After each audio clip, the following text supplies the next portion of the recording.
Healing the collective shadow.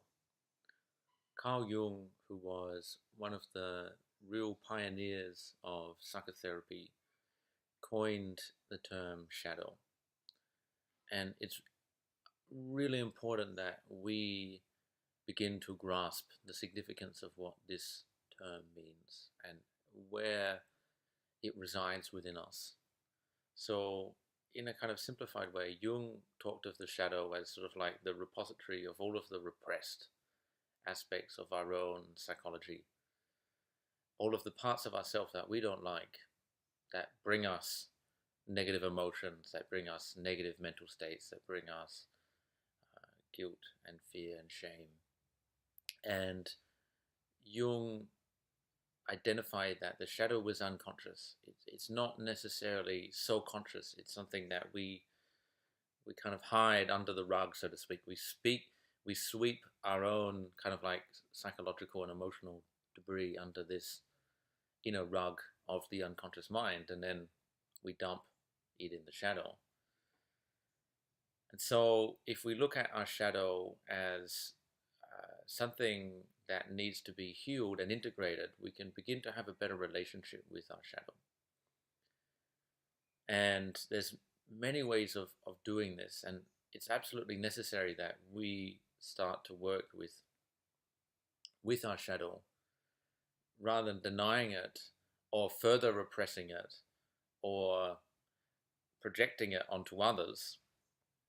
We work with our shadow, and we work with it through psychological work, through emotional work, through inner cultivation, through creative practices that help us to bring through those shadowy unconscious parts of ourselves within our psyche, those not so wholesome aspects of our being.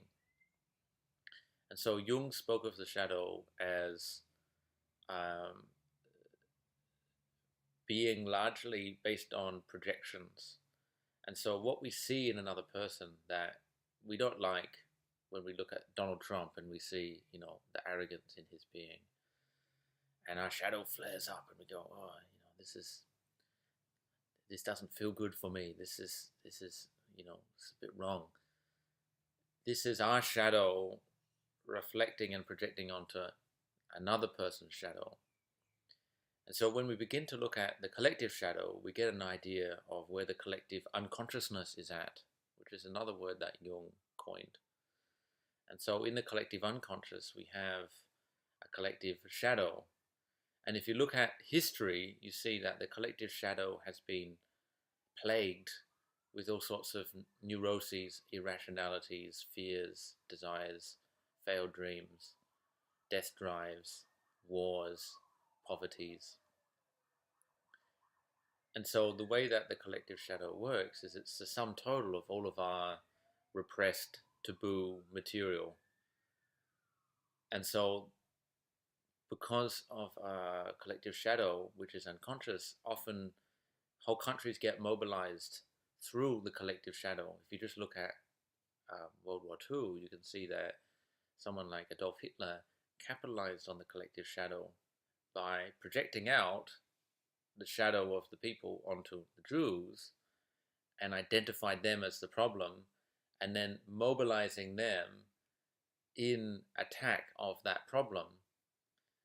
The collective shadow then created a Holocaust, right? So when we begin to understand how massive and how huge and how powerful this collective shadow is, how we are often mobilized by this collective shadow, we can see what a problem that it represents to the health and psychological well-being of our entire culture, all cultures. And so what comes up for me is this idea of climate change, right? And this represents something that our collective shadow is grappling with. You have some voices that say, it's a hoax. Most of these voices are being paid by the oil industries and the coal industries and have their, pockets lined with money. And then you have those who are very concerned and who see it as a real legitimate problem that requires a collective effort to address. And because this is something that is making us feel uncomfortable, it's dealing in the realm of our responsibility now. It's dealing in the realm of things that we collectively have created. Of course, it fits into the shadow. And so, what is required to heal the collective shadow? This is a question that there isn't perhaps a definitive answer, but let's see what comes through. So, in order to heal the collective shadow, you must individually heal the shadow and integrate the shadow. And how can this be done together?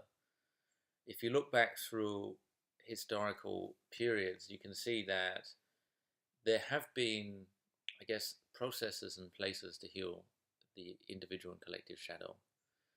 Perhaps in ancient Greece, you have festivals where the collective energies kind of come through. I mean, in our culture now, we have sport, which is really where the collective shadow becomes focalized and vocalized. We see voyeuristically through the game of football very much as a kind of like soft-core gladiatorship, the desire to participate in the brutality of species decking it out with one another for control and dominance.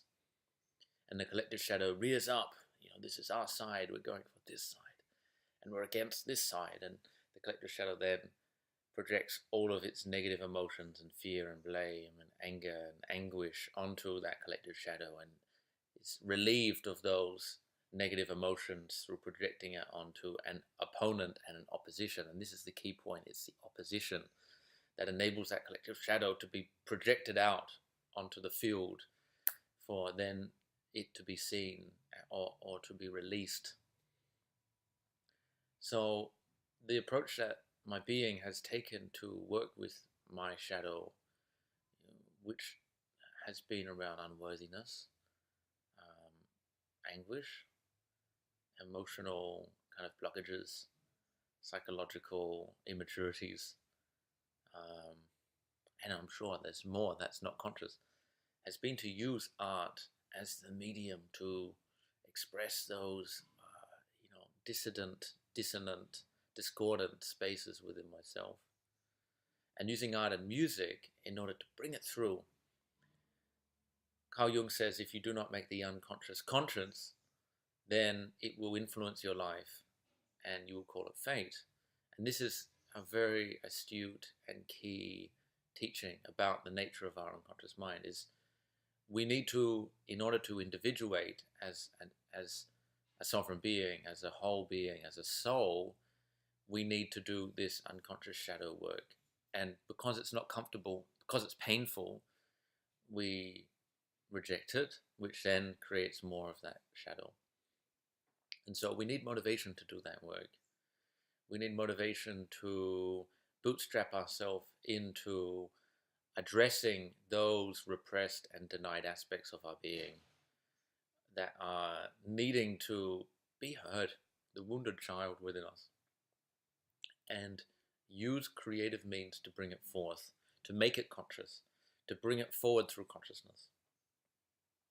And so what I recommend is listen to music, maybe that has some shadowy kind of vibrations. I listen to Tool and I get the black paint out and I do these kind of like ugly paintings. And I bring through this sort of like this charge. It's a energetic, emotional charge. It's something that I'm holding on to that I need to clear. And then once I've done that, there is a sense of release, and it's like feeling light, feeling free, feeling spacious within myself, because I have incorporated or integrated aspects of that shadow which are needing to come forth, and therefore I'm not burdened by my own unconscious shadowy material. So I hope that this perhaps is provocation for you to do some of that shadow work, and view it as needing in the self-exploration of yourself as something that is worthy of your time and something necessary in order to achieve wholeness and integration and individuation. And bootstrap yourself into some creative process that enables you to have the courage to explore those stuck, blocked, and damaged parts of your own psychology in order to bring it through and to find a greater depth and clarity to yourself.